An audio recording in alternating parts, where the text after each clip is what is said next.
Okay, I want to talk about management as a practice. I don't think management is a science. I don't think management is a profession. You can't manage everything. You have to understand the context. I think management is a practice that's learned in context. And I think management is largely about art.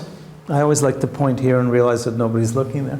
Management is largely about art and somewhat about art, which means based on imagination and creative insights, mostly about craft, which is built on experience and practical learning, and the whole idea of what we're going to talk about in the program in a few minutes is about that.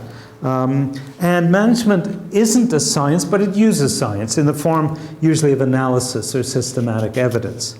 So management is a practice that moves between those three parts of that triangle. And let me give you an example. I'll take something that's close to your hearts, literally.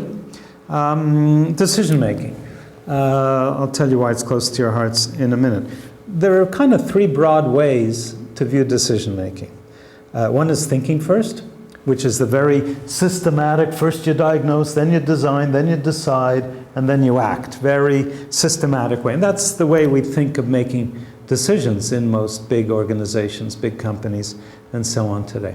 A second way is seeing first, which is you've seen it, and once you've seen it, you make the decision. You're looking for a piece of land to build a factory. Entrepreneurs often like this. They drive by, they see the land, they say, that's it. No analysis, no study. I've seen it, and I decide.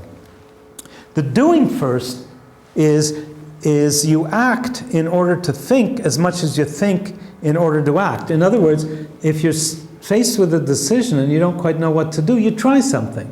And either it works or it doesn't work. If it works, you do more of it. If it doesn't work, you try something else. And you learn your way, or you act your way into thinking, rather than just thinking your way into acting. Now, if I asked you what you do most of the time in your companies, you'll probably, if you're in a big company or big organization, you'll probably say you think first.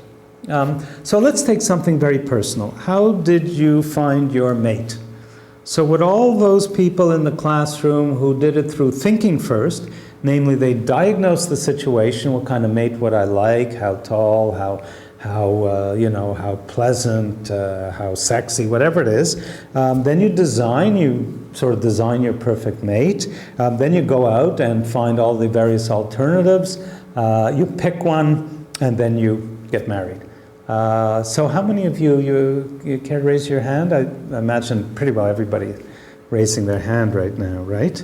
Unless, of course, if you come from India and you're in an arranged marriage, it might have been that way, but not by you so much as by your family. But people don't typically find their mates that way. Seeing first, you all know what that is. You turn the corner, there she is, that's it. My father was living in New York. He met my mother, called his mother that day and said, I met the woman I'm going to marry. There wasn't a lot of analysis behind that decision, although it was a good decision. It worked out very well for them. But so seeing first is often how we make decisions, even in big companies. And doing first, well, a lot of you probably ended up in your relationships by doing first, kind of let's try it. And see what happens. So I won't get into the consequences of that. You're all pretty creative, but it's another way of making decisions. So the art of decision making, the craft of decision making, the science of decision making.